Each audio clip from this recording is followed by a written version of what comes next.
A late-night errand. The streets were empty as Jasmine Rivers walked along the cracked sidewalk. A worn grocery bag clutched in her trembling hands. It was past midnight. The city felt different at this hour. Dangerous. Cold. But Patricia had demanded fresh milk and bread for breakfast.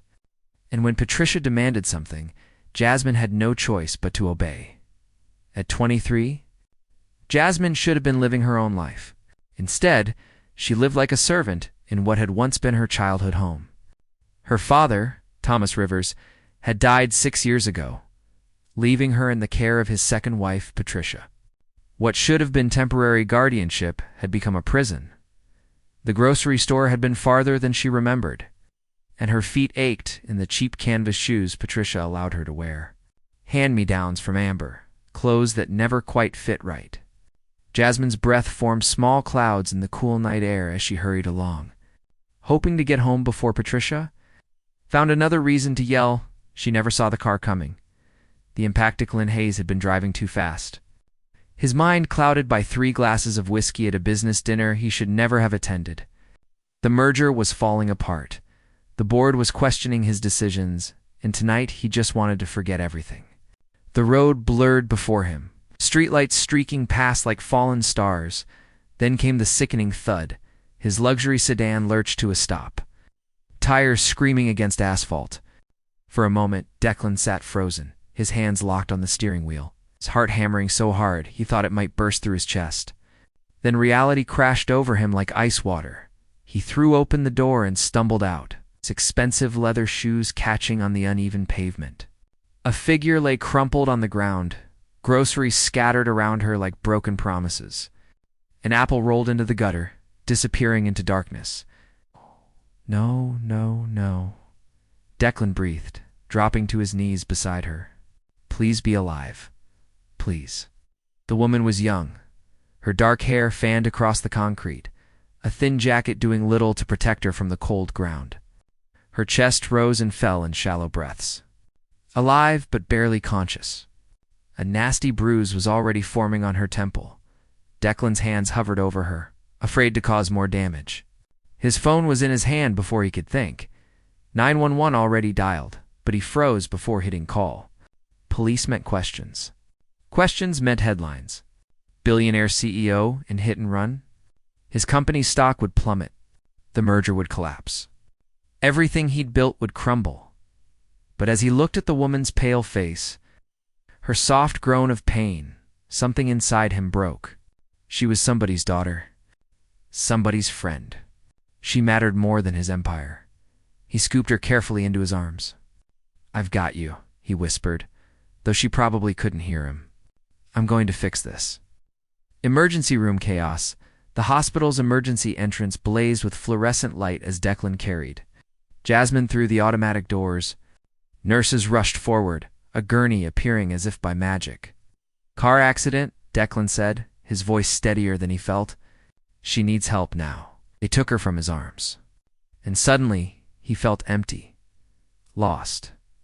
He stood in the middle of the emergency room, his tailored suit stained with dirt and his heart racing. While doctors and nurses swarmed around the woman he'd nearly killed, a nurse with kind eyes guided him to a plastic chair in the waiting area. "Are you family?" "No," Declan admitted. "I just found her. I don't know her name." The lie tasted bitter, but the truth felt impossible to speak.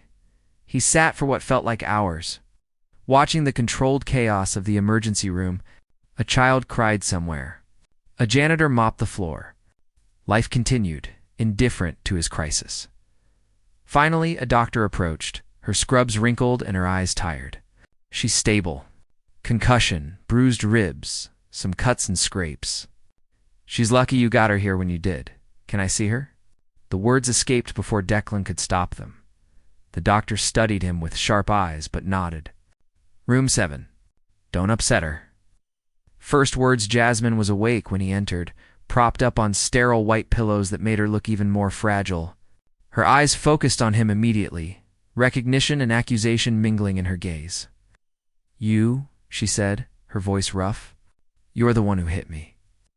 Declan stopped in his tracks, guilt washing over him fresh and raw. "I'm so sorry. I I didn't see you. The road was dark, and I wasn't paying attention, and there's no excuse for what I did. She studied him silently, her fingers plucking at the thin hospital blanket. You brought me here, though. You didn't just drive away. I couldn't leave you, he said simply, pulling a chair close to her bedside. Are you in much pain? I felt worse, Jasmine said. And something in her tone made Declan suspect she wasn't just talking about the accident. Do you have someone I can call? Family or friends? Her expression shuddered. My stepmother, Patricia, but don't bother. She won't come. Why not? Declan found himself asking, drawn in, despite himself. Jasmine looked away, focusing on the window where darkness pressed against the glass. Because she sent me out to run errands at midnight. She doesn't care if I come back. The words hung in the air, heavy with years of pain. Declan's chest tightened with an anger he didn't fully understand. His own childhood had been lonely. His father too busy building an empire to notice his son, but this felt different. Crueler. Tell me about her, he said softly. About Patricia. Slowly, haltingly, Jasmine did. The story unfolds her father had married Patricia when Jasmine was 17. A whirlwind romance that had seemed magical at first. Patricia had been charming, attentive, bringing her daughter Amber into their home like they were one big happy family. Then Thomas Rivers had died suddenly. A heart attack at 52. And everything changed. Patricia had taken control of everything. The house, the finances, Jasmine's life. She'd claimed Thomas had left instructions for her to manage his estate until Jasmine was older, more responsible. Jasmine had believed her, grief-stricken and alone. She makes me work for everything, Jasmine said quietly. Food, clothes, a place to sleep. Says I need to earn my keep. Amber doesn't have to do anything. She goes to parties, shops, with Patricia's credit cards, lives like a princess while I clean and cook and run errands at all hours. That's not right, Declan said, his voice hard. That's abuse. Jasmine's laugh was bitter. It's my life. It doesn't have to be. She met his eyes then, really looked at him for the first time. Why do you care? You don't know me. You hit me with your car and brought me to the hospital. You've done your duty. You can leave with a clear conscience. Declan leaned forward, elbows on his knees. My father was a difficult man. He built Hayes Innovations from nothing, and he expected perfection from everyone around him, especially me. Nothing I did was ever good enough. I spent my childhood trying to earn love that never came. He paused, surprised at his own honesty. When I was 12, I broke my arm falling off my bike. My father sent his assistant to pick me up from the hospital. Didn't even call to check on me. So when you talk about family that doesn't care, I understand more than you might think. Jasmine's expression softened. I'm sorry. Don't be. I'm telling you this because I know what it's like to feel invisible to the people who should love you most. And I'm telling you that you deserve better than Patricia's cruelty. A nurse appeared in the doorway. Sir, visiting hours ended a while ago. She needs rest. Declan stood reluctantly but pulled out his wallet and extracted a business card. This has my personal number on it. If you need anything at all, you call me. Jasmine took the card with trembling fingers, studying it in the dim light. Declan Hayes, she read aloud. Hayes Innovations. You're that Declan Hayes? Just Declan, he said with a small smile. Promise me you'll call if Patricia gives you trouble. Why would you help me? He paused at the door, looking back at her small form in the hospital bed. Because someone should. Returned to the mansion 2 hours later, Declan pulled up to the address Jasmine had reluctantly provided. The Rivers mansion loomed before him, all elegant brick and manicured gardens. The kind of house that screamed old money and respectability. It made his stomach turn. Knowing what happened behind those perfect walls, he helped Jasmine from the car, noting how she winced with each step. Before they reached the front door, it swung open. A woman stood silhouetted against the warm interior light, blonde hair perfectly styled, a wineglass dangling from her fingers. Jasmine. Darling, Patricia Rivers called out, her voice dripping with false concern. Thank goodness you're all right. I was so worried when the hospital called. Declan felt Jasmine tense beside him. He'd heard that tone before in boardrooms and business deals. The voice of someone performing concern they didn't feel. "Mrs. Rivers." Declan extended his hand. "I'm Declan Hayes. I wanted to make sure Jasmine got home safely." Patricia's eyes widened with recognition and calculation. Her smile grew warmer, more genuine in its greed. "Mr. Hayes, how wonderful of you to help our Jasmine. Please, won't you come in for a moment?" A younger woman appeared behind Patricia, arms crossed, designer clothes perfectly arranged. This had to be Amber. She looked Jasmine up and down with barely concealed contempt. "Wow, Jasmine. You really know how to make an entrance. Getting hit by a billionaire's car? That's one way to get attention." "Amber, please," Patricia said, but there was no real rebuke in her tone. She turned back to Declan, touching his arm with practiced ease. "You must let us thank you properly for helping our girl." "Our girl." The words rang false. Declan saw how Jasmine had shrunk into herself, how her eyes had gone distant and defeated. This was the woman who'd sent her out at midnight, who'd made her feel worthless. "That's not necessary," Declan said coolly, stepping away from Patricia's touch. "I just wanted to ensure Jasmine was safe. She has a concussion and bruised ribs. She needs rest and shouldn't be doing any strenuous activity." Of course, Patricia agreed quickly. "We'll take excellent care of her." Declan looked at Jasmine one more time. She gave him a tiny nod, and he saw his business card clutched in her hand like a lifeline as he drove away. The mansion growing smaller in his rearview mirror, Declan made a decision. Something was very wrong in the Rivers household, and he was going to find out what. He'd spent years building a company, navigating corporate espionage and hostile takeovers. Surely he could protect one young woman from her stepmother's cruelty. He pulled out his phone and dialed his head of security, "Rachel, I need you to investigate someone for me. Patricia Rivers and her daughter Amber. I want to know everything about them, especially anything related to Thomas Rivers' estate and Rachel.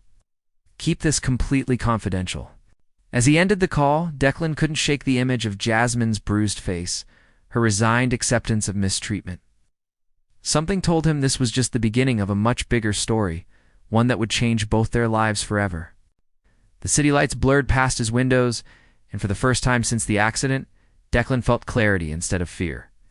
He'd hit Jasmine with his car. Yes. But maybe, just maybe, that collision had happened for a reason. Some broken things, he thought, were meant to be found. The investigation begins 3 days after the accident. Declan sat in his downtown office, staring at the file Rachel had delivered an hour ago. The folder was thick, filled with bank statements, legal documents, and photographs that painted a disturbing picture of the Rivers family. His assistant knocked softly before entering. "Mr. Hayes, you have that conference call in 10 minutes? Cancel it," Declan said without looking up. "Clear my afternoon." "Sir, it's the board meeting about the merger," I said. "Cancel it." His tone left no room for argument. Alone again, Declan opened the file and began reading in earnest. What he found made his blood run cold. Thomas Rivers had been a successful real estate developer, worth approximately $8 million at the time of his death. According to his will filed 6 months before he died, everything was left in trust for Jasmine. Patricia was named as trustee until Jasmine turned 25, at which point full control would transfer to her. But the signatures on several key documents looked wrong. Declan had spent years reviewing contracts and legal papers. He knew forgery when he saw it. Rachel had gone further, hiring a handwriting expert who confirmed Declan's suspicions. The signature transferring sole ownership of the Rivers mansion to Patricia didn't match Thomas Rivers' known handwriting. Neither did the document giving Patricia unlimited access to the estate accounts. There was more. Bank records showed regular transfers from the Rivers estate to offshore accounts in Patricia's name. Over 6 years, she'd siphoned nearly $4 million, leaving Jasmine with nothing while living in luxury herself. The final piece was a DNA report Rachel had obtained through questionable but legal means. Amber Rivers had no biological connection to Thomas Rivers. She was Patricia's daughter from a previous relationship, meaning she had no legal claim to anything Thomas had left behind. Declan leaned back in his leather chair, his mind racing. Patricia had built her comfortable life on lies and theft. keeping Jasmine ignorant and subservient while stealing her inheritance. The cruelty of it was breathtaking. His phone buzzed. A text from an unknown number. "She's making me clean the attic today. My ribs still hurt. Thank you for checking on me at the hospital yesterday. I know you're busy. Jasmine." Declan had indeed returned to the hospital the day after the accident, wanting to see her before discharge. Patricia had been there, all fake smiles and gratitude, while Jasmine had sat silent in a chair, already back in her old worn clothes. He typed back quickly, "Don't push yourself too hard. Can we meet somewhere private? I need to talk to you about something important." The response took several minutes. "Patricia is going to a charity luncheon tomorrow at noon. I could meet you then. There's a coffee shop on Westwood Avenue, 2 blocks from the house. Let's be there at 12:15. Declan replied. The coffee shop revelation the next day. Declan arrived early at the small coffee shop. A cozy place with mismatched furniture and the rich smell of roasted beans. He chose a corner table, the folder tucked under his arm, and waited. Jasmine arrived exactly at 12:15. Glancing nervously over her shoulder as if expecting Patricia to materialize behind her. She wore a faded sweater and jeans, her hair pulled back in a simple ponytail. The bruise on her temple had faded to a yellowish green. "Hi," she said softly, sliding into the chair across from him. "Hi yourself. Coffee? Food? Just coffee, please? Black?" Declan ordered for both of them, noting how Jasmine's hands trembled slightly as she folded them on the table. When the barista brought their drinks, he waited until she'd taken a sip before speaking. "Need to tell you something, and it's going to be difficult to hear." Jasmine's cup paused halfway to her lips. "What is it?" "I had someone investigate your family situation. Your father's estate, the legal arrangements, all of it." He opened the folder, spreading the documents across the small table. "Jasmine, Patricia has been lying to you for 6 years. Her eyes widened as she looked at the papers, not understanding at first. Declan walked her through it gently, but thoroughly. The forged signatures, the stolen money, the DNA results proving Amber wasn't Thomas's daughter. "Your father left everything to you," Declan said quietly. "The investments, the trust. Patricia was supposed to manage it until you turned 25, but she was never meant to own it. She forged documents to transfer ownership to herself and has been stealing from your inheritance ever since." Jasmine's face had gone pale, her coffee forgotten. "That's not possible. She showed me papers. She said Dad wanted her to take care of everything because I was too young, too irresponsible. She lied." Declan pushed the handwriting analysis toward her. "These signatures aren't your father's, and the bank records show exactly where the money has been going. Patricia has stolen almost $4 million from you." $4 million. Jasmine's voice was barely a whisper. "I didn't even know there was that much money. There's more. Amber isn't your sister, not by blood. Your father never adopted her, which means she has no legal claim to his estate. Everything Patricia has given her, every luxury, has been funded with money that rightfully belongs to you." Jasmine stood abruptly, her chair scraping against the floor. Other patrons looked up, but she didn't notice. She stumbled toward the coffee shop's small bathroom, and Declan followed, concerned. He waited outside the door, hearing the sound of running water, then quiet crying. After several minutes, she emerged, her eyes red, but her jaw set with determination he hadn't seen before. "Why are you helping me?" she asked. "You don't owe me anything. You could have just paid my hospital bills and walked away." Declan considered his answer carefully. At first, it was guilt. "I hit you with my car, felt responsible for your well-being. But then I met Patricia and Amber. I saw how they treated you, and I recognized that dynamic. My father was a different kind of cruel, but I know what it's like to be invisible to your own family." He paused, then continued more softly. "And somewhere, along the way, this stopped being about guilt and started being about you. About the fact that you deserve justice, deserve to know the truth about your father's legacy, and to reclaim the life that was stolen from you." Jasmine wiped her eyes, smudging what little makeup she wore. "What do I do now?" "Now we build a case. I have lawyers who can help, investigators who can find more evidence. But Jasmine, this is your decision. Taking on Patricia means she'll fight back. It won't be easy. She's been fighting me my whole life, Jasmine said, her voice stronger now. At least now I'll know I'm fighting for something real. The confrontation that evening, Jasmine returned to the mansion with copies of the documents hidden in her bag. Patricia and Amber were in the living room, watching television and drinking wine like they didn't have a care in the world. "You're late," Patricia said without looking away from the screen. "Dinner won't make itself." "I'm not making dinner," Jasmine said clearly. Patricia's head snapped around. "Excuse me?" Jasmine pulled the documents from her bag and dropped them on the coffee table. "I know what you did. The forged signatures, the stolen money, all of it." For a moment, Patricia's mask slipped, revealing something cold and calculating underneath. Then she laughed, a sharp, brittle sound. "I don't know what you're talking about. I'm talking about stealing my inheritance. I'm talking about forging my father's signature and pretending he left you in control when he actually left everything to me." Amber sat up, her wine glass forgotten. "What is she babbling about, Mom?" "Your mother has been lying to both of us," Jasmine said, turning to Amber. "Did you know you're not actually Thomas Rivers' daughter? There's no biological connection, which means you have no claim to anything in this house." Amber's face flushed red. "You're lying. I have DNA evidence. I have bank records.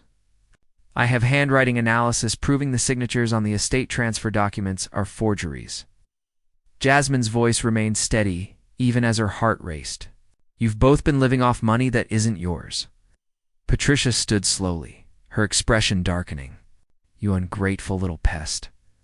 After everything I've done for you, giving you a home, food, a place to sleep, with my own money?" Jasmine shot back. "This house is mine. The accounts are mine. You've been stealing from me for 6 years?" Patricia moved faster than Jasmine expected, her hand connecting with Jasmine's cheek in a vicious slap.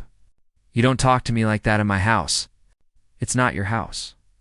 Jasmine touched her burning cheek, but didn't back down. "And I have lawyers now. Real lawyers who aren't on your payroll. You're going to pay back every penny you stole, and you're going to get out of my father's house. Who's helping you?" Patricia demanded. "Who's been filling your head with these lies?" Before Jasmine could answer, the doorbell rang. Through the frosted glass of the front door, she could see a familiar silhouette. Declan had followed her home, worried about her safety. Smart man. Patricia's eyes narrowed. That billionaire, of course.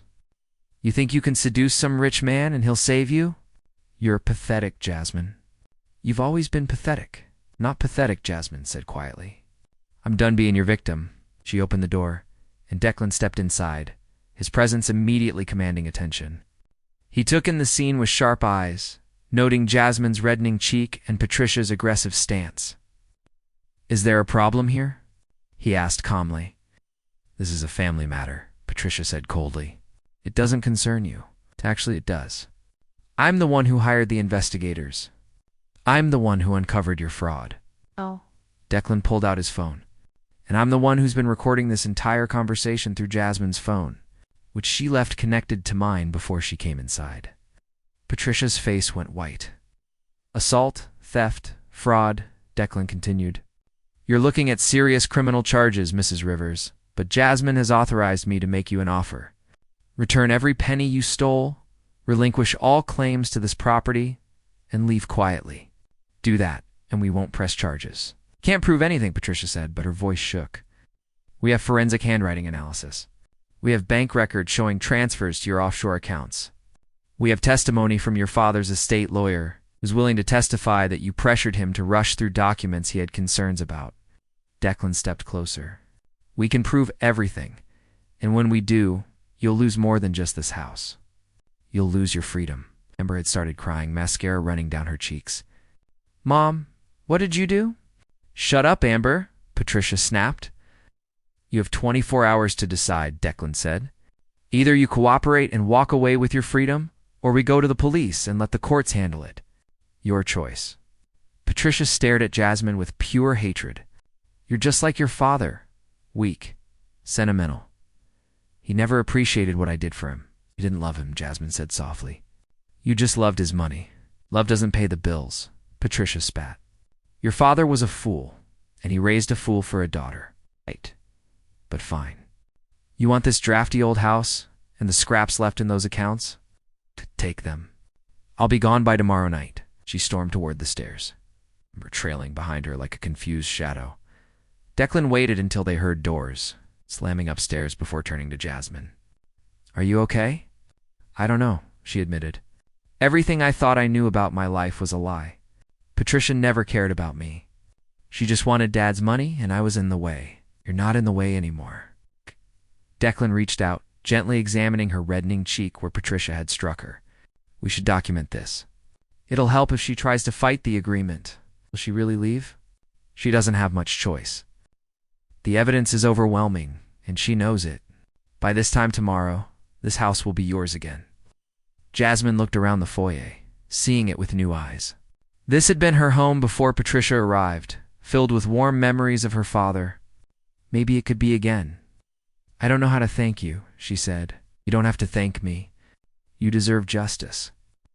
Declan smiled. Besides, I'm not done helping you yet. Tomorrow, we'll meet with my lawyers and start the process of recovering your stolen funds. It'll take time, but we'll get back as much as we can. Why? Jasmine asked again. Why are you doing all this for me? Declan's expression grew serious. Because when I hit you with my car, I could have killed you. Instead, I found someone worth knowing. Someone strong and brave who survived years of abuse and never lost her kindness. And because somewhere along the way, I started to care about you. More than I probably should. The admission hung between them, heavy with possibility. I care about you too, Jasmine whispered. You're the first person in 6 years who's made me feel like I matter. You matter to me. They stood in the foyer of the house that was rightfully Jasmine's, the shadows of the past beginning to lift. There would be legal battles ahead, confrontations with Patricia's lawyers. Complicated negotiations about returning the stolen funds. But for the first time in years, Jasmine felt hope blooming in her chest. She wasn't alone anymore. The legal battle the next 3 months were a whirlwind of legal meetings, document reviews, and tense negotiations. Patricia had left the mansion, as promised, taking Amber with her to a modest apartment downtown. But she hadn't gone quietly. She'd hired an expensive lawyer who tried every trick to delay the proceedings, claiming Jasmine was being manipulated by Declan, that the evidence was circumstantial, that Thomas Rivers had verbally promised her control of his estate before his death. None of it held up under scrutiny. Declan's legal team was relentless. They brought in forensic accountants who traced every stolen dollar. They interviewed Thomas Rivers' friends and colleagues, who testified that he'd always intended to leave everything to his daughter. They even found the original copy of his will at his lawyer's office, with signatures that clearly matched his handwriting and stated his wishes explicitly. Jasmine sat through endless depositions, recounting years of abuse and manipulation. It was exhausting and painful, reliving the worst moments of her life in front of strangers. But Declan was always there, sitting beside her, his presence a steady anchor. You're doing great, he'd tell her during breaks. Just a little longer. The breakthrough came when Patricia's own lawyer, faced with overwhelming evidence, advised her to settle. The forensic accountants had tracked the stolen money to multiple offshore accounts, and the forgery experts had thoroughly debunked her claims about Thomas's signatures. If the case went to trial, Patricia would almost certainly face criminal charges. Her lawyer made that abundantly clear. The settlement was negotiated in a conference room on the 40th floor of a downtown building, panoramic windows offering a view of the city stretching to the horizon. Patricia sat on one side of the long table, her lawyer beside her, looking diminished somehow. Smaller than Jasmine remembered. Across from them sat Jasmine, Declan, and their legal team. My client agrees to return $3.7 million to the Rivers estate, Patricia's lawyer said, his voice flat. This represents the accessible funds in her accounts. Some investments have depreciated and cannot be fully recovered. We want the house as well, Declan's lead attorney said. Full legal title transferred back to Jasmine Rivers, with no encumbrances. The house was never legally yours, Declan added, looking directly at Patricia. You know that. Patricia's jaw tightened, but she nodded stiffly. What about Amber? Jasmine asked suddenly. All eyes turned to her. She didn't know about the fraud. She's innocent in this. Patricia's expression flickered with surprise. I'm not going to punish her for your crimes, Jasmine continued. She can have the furniture and personal items she took from the house. I don't want them back. That's generous, Patricia's lawyer said carefully. That's fair, Jasmine corrected. Amber and I were never really sisters, but she didn't ask for any of this. She had Curves a chance to build her own life. Patricia looked away, perhaps feeling shame for the first time, or perhaps just angry that her daughter's life of luxury was ending. The settlement was signed that afternoon. Within 2 weeks, the money began flowing back into the Rivers estate accounts. The house title was transferred, and Patricia Rivers quietly disappeared from Jasmine's life, taking her resentment and her daughter with her, rebuilding standing in the foyer of her father's house. Her house now, Jasmine felt overwhelmed. The space was huge and empty. Patricia had taken most of the furniture, despite Jasmine's offer to let Amber have her things. The walls needed paint. The hardwood floors needed refinishing. It was perfect. Where do you want to start? Declan asked, appearing beside her with 2 cups of coffee from the shop where they'd first discussed Patricia's fraud. I think I want to turn my father's office back into what it was, Jasmine said. Patricia redecorated it with all this modern furniture. But Dad had this big wooden desk and leather chairs. Books everywhere. I want to find furniture like that. Make it feel like home again. We can do that. Declan handed her the coffee. What else? I want to go back to school. I had to drop out after Dad died because Patricia said we couldn't afford it. But I was studying art history. I loved it. Then you should finish your degree. Jasmine turned to him, studying his face in the afternoon light streaming through the windows. Over the past 3 months, they'd spent countless hours together. Legal meetings? Yes. But also quiet dinners, where they talked about everything except Patricia and lawyers. Morning coffee runs where they'd discuss books and movies and their dreams for the future. She'd learned that. Declan loved old jazz music and couldn't cook to save his life. That he'd built his company from a small tech startup he founded in his garage. That his father's death 2 years ago had left him feeling unmoored, questioning whether the empire he'd built meant anything. And somewhere along the way, her feelings for him had deepened into something that scared and thrilled her in equal measure. Can I ask you something? She said. Anything. Why haven't you kissed me yet? Declan's coffee cup paused halfway to his lips. What? I know you feel something for me. I see it in how you look at me, how you always make sure I'm okay. But you've never tried to kiss me or ask me out on an actual date. She set her own cup down on the dusty mantel. Is it because you still feel guilty about hitting me with your car? Partially, Declan admitted. He set his cup beside hers and turned to face her fully. But mostly it's because I didn't want you to feel obligated. I have money and power, and you were in a vulnerable position. I needed you to know that my help wasn't conditional on you having feelings for me. And now the legal battle is over. Patricia is gone. You have your inheritance back and your freedom. You don't need me anymore. Jasmine stepped closer, her heart pounding. What if I still want you anyway? Then that changes everything.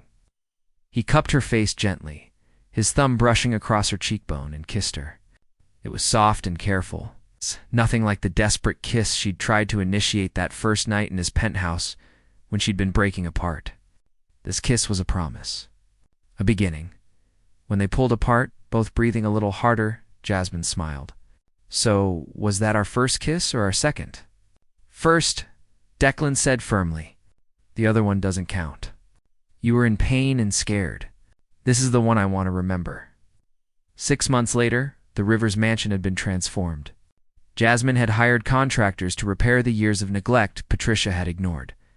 The walls were painted in warm colors. Her father's office looked almost exactly as she remembered it. With a desk she'd found at an estate sale that perfectly matched his old one, she'd enrolled at the local university to finish her art history degree. Her professors were impressed by her passion and insight. She'd even started volunteering at the city's art museum, giving tours to school groups. But the best part of her new life was Declan. They'd been officially dating for 5 months now, and Jasmine couldn't remember ever being this happy. He'd been patient with her trauma, understanding when she needed space, and supportive when she needed comfort. They'd gone on actual dates, romantic dinners, and weekend trips to the coast. Building a relationship based on choice rather than crisis, tonight was special.